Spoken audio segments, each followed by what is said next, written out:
Hello दोस्तों, स्वागत है आपका हमारे प्यारे से परिवार विज्ञप्ति पीसीएस पर।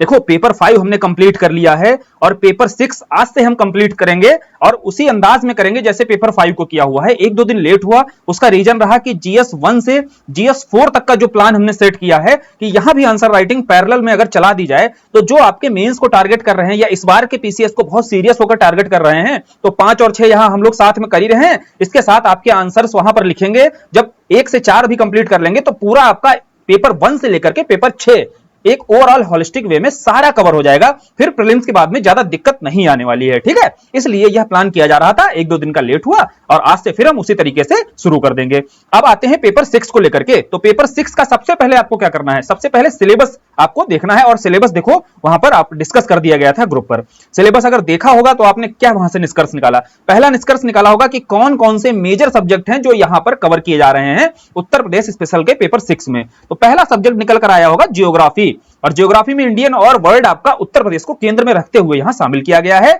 और इसी से जुड़ा हुआ दूसरा विषय आपका एनवायरमेंट है, यह भी यहां पर देखो कवर किया गया है। तीसरा मेजर विषय कौन सा है, तीसरा मेजर विषय है आपका इकोनॉमी। तो 3 विषय हैं मुख्य रूप से जिन्हें आपका पेपर 6 में कवर किया गया है और हम यहां पर इन पोर्शन को बहुत अच्छे से डिस्कस कर लेंगे। टॉपिक उठाएंगे एक एक सिलेबस के अनुसार और उस टॉपिक पर यहां आपको एक व्यू मिल जाएगा, विजन बन जाएगा आपका, ताकि उस टॉपिक पर यदि लिखने को आएगा कीवर्ड्स दे दिए जाएंगे कि इन कीवर्ड्स को शामिल करते हुए आपको अपनी लैंग्वेज में आंसर लिखना है। ठीक है भाई, एकदम स्पून फीडिंग यहां नहीं करेंगे, जैसे पेपर 5 में हमने किया है सेम उसी तरीके से यहां पेपर 6 में किया जाएगा। और पेपर 6 को लेकर के इस बार का रिजल्ट आप लोग अगर देख रहे होंगे तो बहुत ही घटिया टाइप का रिजल्ट रहा था। 2 लोगों ने इस बार की कॉपी चेक की है, एक ने फूंक कर चेक की है और एक को फूंकने को नहीं मिला है। ठीक, तो उसने गुस्से में चेक की है, तो जिसने फूंक कर चेक की है मस्त होकर के बढ़िया नंबर दिए हैं, और जिसको नहीं मिला है उसने 50 के आसपास ही नंबर दिए हैं, किसी किसी को तो 30 नंबर भी मिला हुआ है। पूरा रिजल्ट खराब हो गया उसका एक सब्जेक्ट की वजह से, उसका भुक्तभोगी मैं भी हूं। तो भाई फूंक कर की ना हो, की हो या ना चेक हुई की हो, लेकिन कुछ लोगों की जिंदगियां तो फूंक दी उसने। तो इसीलिए क्या करना है, इस बार पेपर 6 को बहुत अच्छे से तैयार कर लेना है कि चाहे जैसे चेक करे वह, हमारे पास फॉर्मेटिंग अच्छी होगी, आंसर्स अच्छे होंगे तो बहुत गंदे नंबर तो नहीं दे पाएगा, है ना। इस बार का वैसा स्कोप बन नहीं पाया था क्योंकि टाइम भी कम था और पहली बार पढ़ना पड़ रहा था सब्जेक्ट को। चलो फिर शुरू करते हैं। और सबसे पहले क्या है, सबसे पहले ग्रुप पर आपको टॉपिक मिल जाएगा पढ़ने के लिए कि अगले 24 घंटे आपको इस टॉपिक को पढ़ लेना है अपने सोर्स के स्तर पर। और वह टॉपिक आपको दे दिए गए थे। पहला टॉपिक क्या था, उत्तर प्रदेश की भौतिक संरचना यानी कि फिजिकल स्ट्रक्चर के बारे में। दूसरा था उत्तर प्रदेश की जलवायु। ठीक है, ये 2 टॉपिक थे। तो शुरू करते हैं, एक एक टॉपिक को उठाते हैं। पहला देखते हैं उत्तर प्रदेश की भौतिक संरचना के बारे में। तो फिजिकल स्ट्रक्चर के बारे में आपको यदि लिखने के लिए आता है तो 3 ही पार्ट होते हैं इस टॉपिक को लिखने के या किसी भी आंसर को लिखने के, एक इंट्रोडक्शन, मेन बॉडी और कंक्लूजन। तो इंट्रोडक्शन के स्तर पर क्या जानकारी होनी चाहिए उत्तर प्रदेश के विषय में, भूमिका के स्तर पर जब लिखोगे तो क्या क्या लिख सकते हो अभी यहां पर स्पष्ट कर दिया जाएगा। सारा आपका अभी प्रीलिम्स वाला जो नॉलेज है देखो कैसे भूमिका बनाने में काम आता है। फिर मेन बॉडी पर जब आप जाओगे तो वहां प्रश्न की डिमांड क्या है, यानी कि भौतिक संरचना या फिजिकल स्ट्रक्चर से लेकर के क्या आपसे प्रश्न में पूछा गया है वो आप डालोगे उसके मेन बॉडी में। और फिर कंक्लूजन में आपको क्या क्या शामिल करना चाहिए, कुछ कीवर्ड यहां पर बता दिए जाएंगे।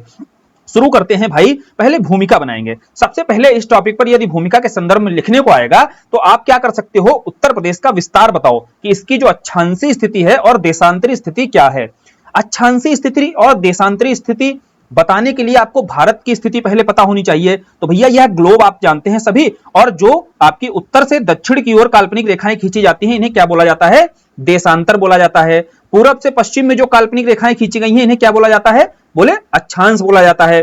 भारत आपका कहां पर आता है, आप सभी को पता होना चाहिए, भारत आपका उत्तरी अक्षांश में आता है ना। देखो भाई ऊपर का जो है भाग वह उत्तरी अक्षांश कहलाता है, नीचे का जो भाग है दक्षिणी अक्षांश कहलाता है। भारत आपका कहां पर स्थित है, उत्तरी अक्षांश में स्थित है। और भारत के ही भीतर क्या है भैया, उत्तर प्रदेश है, तो उत्तर प्रदेश भी कहां आ गया, उत्तरी अक्षांश में आ गया। क्लियर, बहुत बेसिक सी नॉलेज है ये, और इस बेसिक सी नॉलेज को ही आपको भूमिका बनानी होती है, बहुत आसान भूमिका रखनी होती है। तो जब अक्षांशीय स्थिति उत्तर प्रदेश की बताओगे तो वहां पर आपको अक्षांश और देशांतर की जानकारी लगभग में लिखनी चाहिए। एग्जैक्ट आपको अक्षांशीय स्थिति मान लीजिए नहीं पता है कि 23 डिग्री 52 मिनट से 31 डिग्री 28 मिनट है, नहीं पता है हमें, तो कैसे इस डेटा को यूज किया जाता है इंट्रो में समझ लो। आप बताओगे कि उत्तर प्रदेश की जो अक्षांशीय स्थिति है लगभग 23 डिग्री से, कैसे बताओगे, लगभग 23 डिग्री से 31 डिग्री उत्तरी अक्षांश के मध्य स्थित है, यह आपने बताया अक्षांशीय स्थिति। ऐसे ही जब देशांतरी स्थिति बताओगे तो वहां भी लगभग लगाना है और 77 डिग्री से आपको 84 डिग्री के मध्य बता देना है। यह देशांतरी स्थिति है उत्तर प्रदेश की। क्लियर है?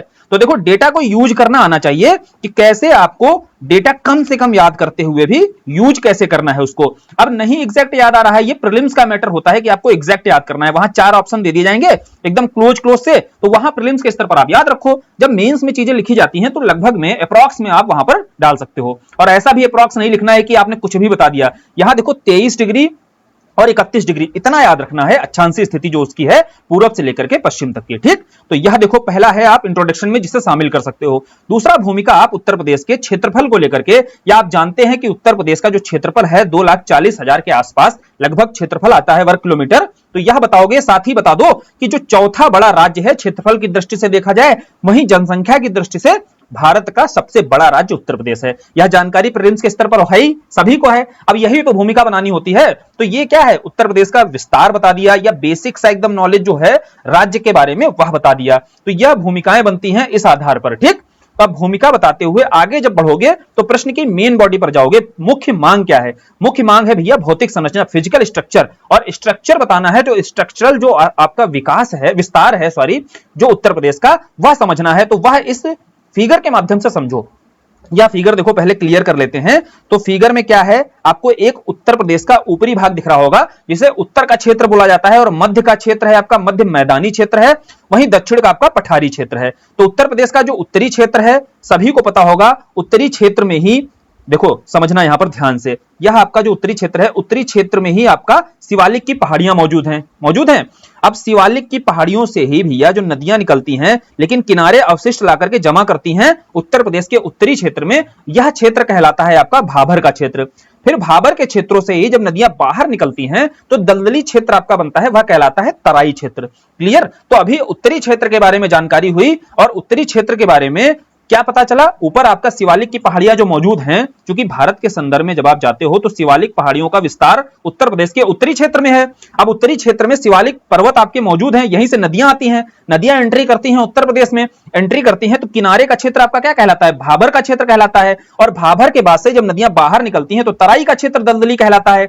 इसीलिए उत्तर प्रदेश का जो ऊपरी जिला है सहारनपुर से लेकर के जो पूर्वांचल के कुछ जिले सिद्धार्थनगर तक के हैं, वो भैया आप जानते हो तराई क्षेत्र के अंतर्गत आते हैं। क्यों आते हैं, क्लियर तरीके से यहां समझ लेना है एक एक रीजन को पीछे है, फिर आपको लिखने में बिल्कुल दिक्कत नहीं आएगी। तो ये हो गए आपके भाबर और तराई के क्षेत्र। तो उत्तर का क्षेत्र जो है उसका विस्तार समझ में आया, उसका फिजिकल स्ट्रक्चर समझ में आ गया। फिर आए हम मध्य मैदानी क्षेत्र, क्योंकि मैदानी भाग जो है आपका जो गंगा यमुना का दोआब क्षेत्र है, इसके अलावा और भी कई सारे अवध का जैसे मैदान है, रोहेलखंड का मैदान है, इनके बारे में भी डिटेल से देखेंगे। फिर दक्षिण का पठार, तीसरा जो दक्षिणी भाग है, यहां बुंदेलखंड का और बघेलखंड का पठार आपको दिखाई देगा। तो तीन आपके फिजिकल स्ट्रक्चर मेजर रूप से दिखाई देते हैं, क्योंकि आपको मुख्य रूप से फोकस करना है कि उत्तर प्रदेश हमारा फिजिकली दिखता कैसे, उसका स्ट्रक्चर कैसा दिखता है और यह क्यों दिखता है, इस पर हमने अभी डिबेट कर ली है कि पहले हमने उत्तर के क्षेत्र को समझा, शिवालिक पर्वत की मौजूदगी के कारण ही जो आपका भाबर और तराई का क्षेत्र दिखाई देता है कैसे बना, समझ में आ गया। अब यहां जो मौजूद कुछ प्रमुख मुद्दे हैं, कुछ यहां पर इश्यूज हैं, कुछ क्षेत्र विशेष हैं, यानी कि जो उत्तर के क्षेत्र के पहाड़ी क्षेत्रों के या तराई क्षेत्रों के विशेष मुद्दे हैं, उन्हें भी शामिल कर दो। ठीक है, जब भी फिजिकल स्ट्रक्चर के बारे में पूछा जाए तो फिजिकल स्ट्रक्चर के साथ वहां से जुड़े हुए स्पेसिफिक मुद्दे भी आपको पता होने चाहिए। जैसे यहां जैव विविधता का क्षरण हो रहा है, इशू है ये हमारे, इशू मतलब समझ रहे हो, जो समस्याएं हैं, चुनौतियां जो आपकी निकल कर आ रही हैं इन क्षेत्रों में। तो एक तो आपकी बायोडायवर्सिटी इन क्षेत्रों की बहुत अधिक होती है, और अब इसका क्षरण हो रहा है बहुत ज्यादा। एक तो टूरिज्म जैसी एक समस्या भी यहां पर बहुत ज्यादा पनपती है, तो उसके चलते जैव विविधता का क्षरण होता है, पोल्यूशन बढ़ता है, और वन अपरोपण यानी कि डिफॉरेस्टेशन भी आपका बहुत ज्यादा है। साथ ही साथ इंफ्रास्ट्रक्चर, देखो इंफ्रा यहां पर बहुत चैलेंजिंग होता है, क्योंकि यह बहुत सेंसिटिव क्षेत्र होते हैं, इकोलॉजिकली या इन्वायरमेंट की दृष्टि से देखा जाए तो बहुत सेंसिटिव हैं। इसीलिए जो इंफ्रास्ट्रक्चर है यहां पर एक बड़ी चुनौती रहती है हमेशा के लिए, चाहे वह परिवहन के स्तर पर हो या विद्युत आपूर्ति के स्तर पर हो। यहां रहने वाले लोगों के लिए परिवहन भी बहुत चुनौतीपूर्ण है, और यहां रहने वाले लोगों के लिए विद्युत की आपूर्ति भी बहुत चुनौतीपूर्ण है। यह कुछ मुद्दे हैं भैया जो इन क्षेत्र विशेष से जुड़े हुए हैं, तो वो जरूर शामिल किया करो जब भी इस क्षेत्र के बारे में लिखा करो। फिर स्वास्थ्य, भाई स्वास्थ्य, शिक्षा जैसे ये मुद्दे हैं, ये हर जगह आपको काम आएंगे। जहां भी आपको चैलेंजेस लिखने हो तो ये चैलेंजेस कुछ बेसिक चैलेंजेस होते हैं जो डेवलपिंग कंट्रीज के लिए आप हमेशा शामिल कर सकते हो। फिर आते हैं मध्य मैदानी क्षेत्र में। अब मध्य मैदान का जो क्षेत्र है यहां उत्तर प्रदेश के फिगर से ही समझने की कोशिश करो। ऊपर का क्षेत्र आपको पता चला कि भाबर और तराई का क्षेत्र है, इसके नीचे आपका खादर और बांगर का क्षेत्र समझ में आएगा। देखो नदियां क्या करती हैं, अपने साथ जलोढ़ मृदा लेकर आती हैं, जानते हैं ना। अब जलोढ़ मृदा अपने साथ लेकर आएंगी, जिन क्षेत्रों में नदियों का जल भैया पहुंचता है, ध्यान से देखना, जिन क्षेत्रों में नदियों का जल पहुंच जाता है वह क्षेत्र आपका कहलाता है खादर का क्षेत्र। अब नदी एक समय ऐसा आता है जो और एरिया, अपने एरिया का विस्तार करती है, ठीक है।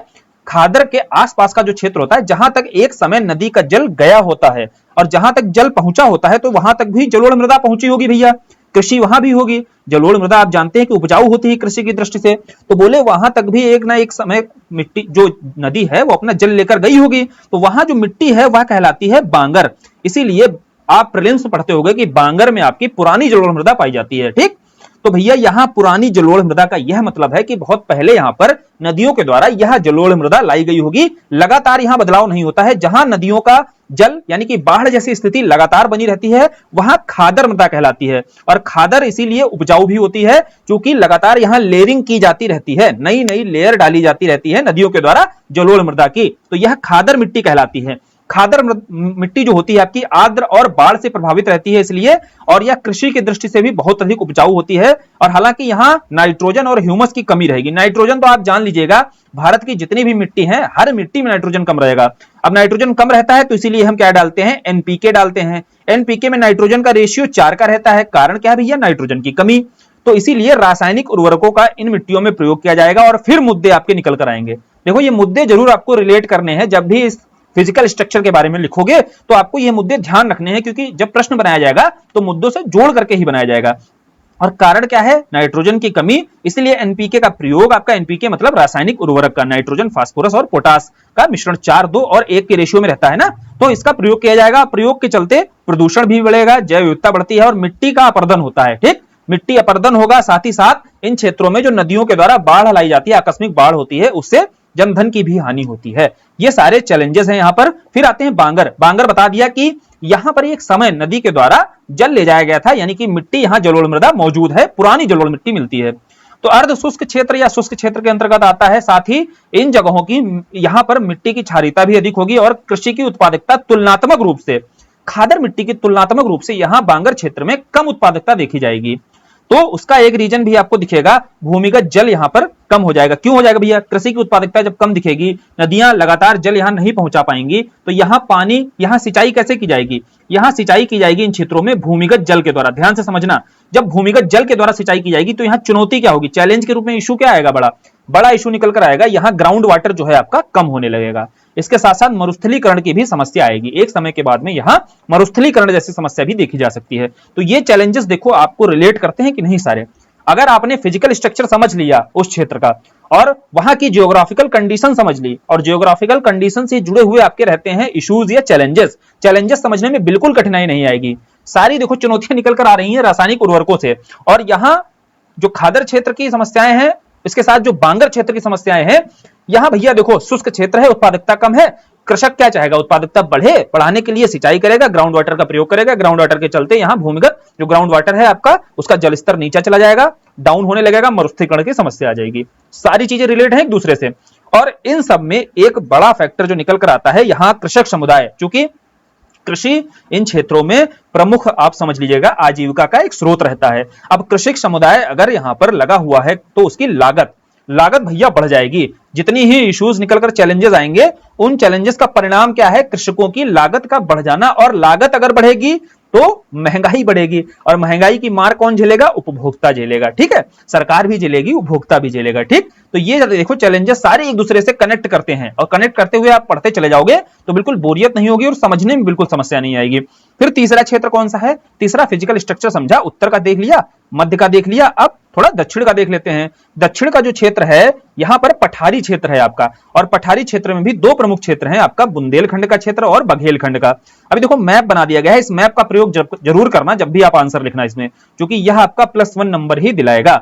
अब पठारी क्षेत्रों में देखो आप जानते हैं कि यहां वर्षा की मात्रा बहुत कम होगी, साथ ही यह सर्वाधिक शुष्क और अर्धशुष्क क्षेत्र भी रहेगा उत्तर प्रदेश का। इसीलिए यहां पर एक तो पानी नहीं है भैया, पानी कम है, और पानी कम होने के चलते यहां फसल कौन सी होगी, परंपरागत जो ट्रेडिशनल आपका एग्रीकल्चर होता है, यहां पर ट्रेडिशनल एग्रीकल्चर आपको देखने को मिलेगा। जैसे मोटा अनाज, यहाँ पर पशुओं का चारा, इन सब का उत्पादन। जैसे आप जानते हैं यहाँ फैक्ट को रिलेट किया करो। उत्तर प्रदेश में भारत, अब आपसे पूछा जाए जो राष्ट्रीय चारागाह केंद्र है कहां पर लगा हुआ है, तो बताओगे भैया झांसी में लगा हुआ है। उसका रीजन क्या है? रीजन देखो, यहां पर परंपरागत कृषि होती है और उसके पीछे का भी कारण क्या है? यहाँ की जलवायु स्थिति या भौतिक संरचना, जियोग्राफिकल कंडीशन, इसका प्रमुख रीजन है। इसीलिए यहां मोटे अनाज और पशु चारे का उत्पादन होता है। साथ ही साथ यहाँ कृषि उत्पादकता, जो एग्रीकल्चर की प्रोडक्टिविटी है, इसका लेवल भी काफी डाउन रहता है तुलनात्मक रूप से जो आपका भाबर का क्षेत्र, भाबर बता रहा हूं, बांगर और खादर का क्षेत्र है। ठीक, जहां भैया जलोढ़ मृदा है वहां एग्रीकल्चर की प्रोडक्टिविटी भी अधिक होगी। अब यहां समस्याएं क्या क्या होती हैं? पहली समस्या माइग्रेशन की। लोग यहां पर क्या करते हैं, यहां देखो, समझो यहां पर मैप से, ये आपका दक्षिण का क्षेत्र है। अब दक्षिण के क्षेत्र से मेजर इशू क्या है यहां पर? समस्या माइग्रेट करते हैं लोग, और माइग्रेट करके कहां जाते हैं? जो उपजाऊ क्षेत्र होते हैं। इसीलिए बुंदेलखंड और बघेलखंड के क्षेत्रों से लोग माइग्रेट करते हुए या तो उपजाऊ क्षेत्रों में जाएंगे या दिल्ली जैसे क्षेत्रों की ओर माइग्रेशन ज्यादा करते हैं। दूसरा है यहां पर निम्न आय, लोगों की इनकम कम होती है और गरीबी की स्थिति यहां पर अधिक दिखाई देगी। कारण क्या है? यहां जो रिसोर्सेस हैं उन रिसोर्सेस का दोहन नहीं हुआ है। दोहन ना होने के चलते ही सरकार ने ध्यान भी नहीं दिया। यहां गरीबी का स्तर, चाहे ललितपुर का क्षेत्र देख लीजिए आप, गरीबी का स्थिति बहुत भयावह दिखाई देती है। और ये सारे चैलेंजेस अभी तक मौजूद रहे हैं उत्तर प्रदेश के संदर्भ में। अब सरकार इन्हें सॉर्ट आउट करने की कोशिश कर रही है और बहुत सारे स्टेप उठा रही है। और आकस्मिक सूखा भी पड़ता है जब वर्षा ऑलरेडी कम है और जो जल है, जल का प्रयोग यदि मान लीजिए ग्राउंड वाटर भी इतना डाउन रहता है और ग्राउंड वाटर के चलते नहरों का प्रयोग किया जाता है सिंचाई के लिए। ठीक है, केन बेतवा लिंक जो आप देखते हो, नदियों का जो प्रयोग है, नदी जोड़ो परियोजना है, ये सारी परियोजनाएं इन क्षेत्रों के लिए ही चलाई जाती हैं। कारण क्या है? यहां आकस्मिक सूखे की स्थिति तक पनप सकती है। और अवैध खनन, देखो भैया अवैध खनन तो होता ही है। इस चक्कर में आप बेतवा नदी को समझ सकते हो, यहां पर माइनिंग बहुत अधिक होती है। माइनिंग की होती है क्योंकि इन नदियों में पाई जाती है मोरंग, और मोरंग पाई जाएगी तो उसका अवैध खनन करके लोग अधिक से अधिक लाभ कमाना चाहते हैं। ठीक, अब हमने फिजिकल स्ट्रक्चर समझ लिया है। फिजिकल स्ट्रक्चर के साथ में इस फिगर को भी देख लेते हैं भैया। ये फिगर जरूर बनाना जब भी आपको स्कोप मिले भौतिक संरचना पर लिखने के लिए। देखिए यह फिगर क्या है, ध्यान से देखो। सबसे पहले उत्तरी क्षेत्र क्या बताया था? उत्तरी क्षेत्र में हमने देखा था एक तो शिवालिक का पर्वत है, शिवालिक पर्वत के साथ साथ जो सबसे ऊपरी भाग है वह भाबर का क्षेत्र कहलाता है। भाबर के क्षेत्र में बड़े बड़े बोल्डर्स आपको दिखाई देंगे, है ना, बड़े बड़े टुकड़े, पत्थरों के टूटे हुए बड़े बड़े भाग दिखाई देते हैं। इसके बाद जो नीचे का क्षेत्र है यह तराई का क्षेत्र। नदियां एकदम से क्या करेंगी, भाबर के क्षेत्र में, यहां समझो ये शिवालिक है, यहां से नदी निकल रही है, किनारे बड़े बड़े पत्थर पड़े हुए, नदियां गायब हो जाएंगी। इसमें गायब होकर आगे जहां नदी निकलती है वह क्षेत्र कहलाता है तराई का क्षेत्र। यह आपको देखो तराई का क्षेत्र दिख रहा है। तो उत्तर का क्षेत्र प्रमुख रूप से भाबर और तराई में बटा हुआ है। फिर जब मध्य के क्षेत्र में आएंगे तो यहाँ मैदान, तो सबसे पहले आपको रुहेलखंड का मैदान दिख रहा होगा, फिर अवध क्षेत्र यह मैदान है, फिर पूर्वांचल क्षेत्र का मैदान है। यह मैदानी क्षेत्र है और इस मैदानी क्षेत्र में जनसंख्या सर्वाधिक रहेगी। आप बोलोगे क्यों? क्योंकि यहां पर पाई जाती है जलोढ़ मिट्टी, और जलोढ़ मिट्टी होती है कृषि की दृष्टि से सर्वाधिक उपजाऊ। तो भैया देखो कहीं भी आपको कुछ दिख रहा है उसके पीछे वहां का भूगोल जिम्मेदार होता है, यह समझने की कोशिश करना। ठीक है, और इसके साथ साथ गंगा यमुना का दोआब भी मौजूद है, और गंगा यमुना का दोआब मतलब कृषि के लिए बल्ले बल्ले की स्थिति।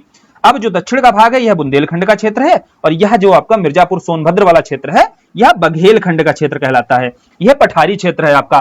तो पर्वत, पठार, मैदान सब कुछ दिख जाता है उत्तर प्रदेश में। ये हो गया आपका फिजिकल स्ट्रक्चर जो उत्तर प्रदेश हमें दिखाई देता है। अब यहां कंक्लूड जब करना होगा तो बता देना है कि हमारा जो भौगोलिक आधार है बहुत ही विशिष्ट है। यहां जलोढ़ मैदान की अवस्थिति है, इस कारण हमारा कृषि प्रधान राज्य है। क्योंकि आपने मध्य में देखा कि पूरा का पूरा जलोढ़ मैदान से इनरिच्ड है आपका, है ना, बहुत ज्यादा समृद्ध है जलोढ़ मिट्टी से।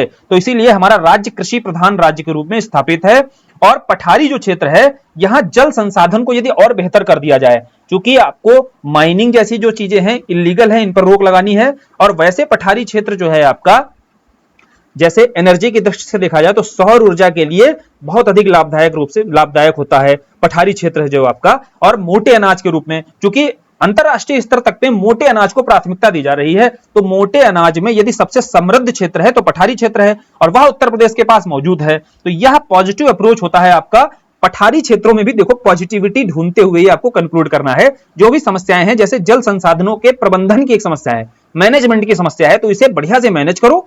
और कृषि प्रधान राज्य के रूप में अगर उत्तर प्रदेश को स्थापित किया गया है तो यहां कृषकों की आय को सरकार जैसा कि दोगुना करने का लक्ष्य रखे है, वह लक्ष्य भी प्राप्त करेगी। ठीक है, तो यह विशिष्ट भौगोलिक स्थिति है, और विशिष्ट भौगोलिक आधार के साथ साथ हमारे उत्तर प्रदेश में पोटेंशियल भी पर्याप्त है, और उस पोटेंशियल का दोहन भी सरकार आसानी से कर लेगी, जो सरकार की वर्तमान नीतियां हैं। यह कंक्लूजन का आपका नजरिया होता है। और कंक्लूजन का आप नजरिया ऐसा ही रखिए, तभी आप कंक्लूड एक पॉजिटिव अप्रोच में कर पाएंगे, ठीक।